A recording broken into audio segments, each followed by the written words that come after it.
Salut la famille Blaugrana, sur Barça Newsub, chaque seconde compte, chaque instant célèbre notre amour pour le Barça. Merci d'être là pour chaque moment de passion. Le Real Madrid poursuit sur sa lancée. Dimanche soir, les Merengues ont dominé le FC Barcelone lors du Classico, remportant la rencontre 4-1.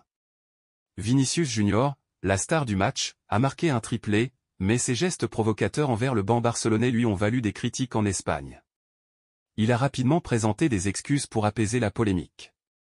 La finale de la Supercoupe d'Espagne entre le FC Barcelone et le Real Madrid a été une démonstration de la puissance des Merengues. Vinicius Junior a brillé avec un triplé, mais son comportement a suscité des tensions en Espagne. Vinicius Junior, dans une forme étincelante, a livré l'une de ses meilleures performances en marquant 3 buts lors du Classico. Malgré les fautes subies, le Brésilien a chambré le banc barcelonais après l'expulsion de Ronald Araujo, rappelant le score avec ses doigts. Après le match, il a exprimé des regrets. En conférence de presse, Vinicius Junior a déclaré « Je ne suis pas un saint. Je parle trop et je tente parfois des dribbles que je ne devrais pas faire », soulignant ainsi sa prise de maturité. Lors de la défaite en finale de la Supercoupe d'Espagne dimanche soir face au Real Madrid, le FC Barcelone a clairement montré qu'un nouveau pivot était nécessaire. Frenkie de Jong et İlkay Gündoğan ont été positionnés plus profondément à Riyad, mais cela s'est révélé inefficace, avec les Blancos les exploitant facilement. Bien qu'Oriol Romeu soit une option naturelle pour Xavi Hernandez, sa récente méforme l'a laissé de côté. Cela a conduit à la demande d'une nouvelle signature, mais actuellement, le FC Barcelone ne peut pas se le permettre. Par conséquent, il est crucial que le FC Barcelone recrute cet été pour résoudre ce problème. Le recrutement d'un joueur à long terme pourrait être la solution, et Gabriel Moscardo, qui a le soutien de Deco, le directeur sportif du club, a été évoqué ces derniers mois. Bien que les espoirs de Barcelone semblent s'estomper après l'accord entre le PSG et les Corinthians pour Moscardo, le club brésilien menace maintenant d'annuler l'opération en raison du non-paiement par les champions de France. Le PSG retarde le paiement car Moscardo doit subir une opération au pied, l'éloignant des terrains pendant 3 mois. Les Corinthians, agacés par cette situation, pourraient décider de conserver le joueur, offrant ainsi à Barcelone la possibilité de le recruter l'été prochain, s'ils le souhaitent et en ont les moyens.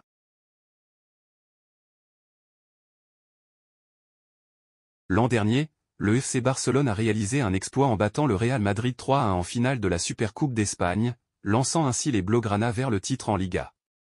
Cependant, hier soir, ils ont subi une lourde défaite 4-1 face aux Merengues lors de la finale de 2024, suscitant de vives critiques en Espagne. Aujourd'hui, Robert Lewandowski, buteur lors de la déroute, a tenu à présenter ses excuses aux supporters, ce résultat n'est pas acceptable. Les plus sincères excuses à tous les culés, a-t-il partagé sur son compte Instagram. Il reste à voir si cela apaisera la colère des fans. Les attentes se tournent vers la réaction de l'équipe ce jeudi en Coupe du Roi, et surtout dimanche en championnat contre le Real Betis. Pour résumer, Robert Lewandowski, buteur lors de la défaite du Barça face au Real Madrid, a présenté ses excuses aux supporters via un message sur ses réseaux sociaux suite à la grosse défaite des Catalans. Suite à la défaite humiliante hier contre le Real Madrid, les responsables du FC Barcelone s'activent en coulisses pour préparer la prochaine saison. À la recherche d'un défenseur central, les dirigeants Blaugrana se sont tournés vers un joueur dont le contrat touche à sa fin. Selon les informations du média espagnol OK Fichage, le FC Barcelone aurait ciblé Mario Hermoso. À 28 ans, le défenseur central des Colchoneros sera libre en juin, n'ayant pas encore prolongé son contrat avec l'Atlético Madrid. Cette saison, l'international espagnol a marqué 2 buts et délivré une passe décisive en 24 apparitions, toutes compétitions confondues. Ce lundi soir, Pep Guardiola a été justement couronné meilleur entraîneur de l'année. Lors de la cérémonie, le coach espagnol a partagé son point de vue sur la situation actuelle du Barça, mettant l'accent sur la responsabilité des joueurs. Il est simple de blâmer l'entraîneur, mais les joueurs doivent également prendre leurs responsabilités. Xavi n'est pas seul responsable, dans ce métier, la durée est limitée à environ 5 ans.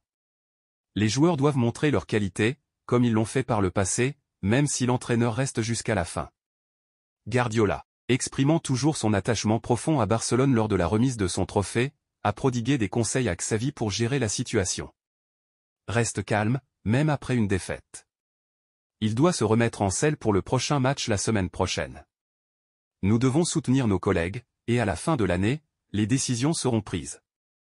Oui, ils ont perdu le match final. Il est essentiel de féliciter l'adversaire, tirer des enseignements de la défaite et avancer. Merci d'avoir visionné Barça Newsub. Votre soutien compte énormément. N'oubliez pas de liker, partager et vous abonner pour rester connecté. À bientôt et Visca Barça.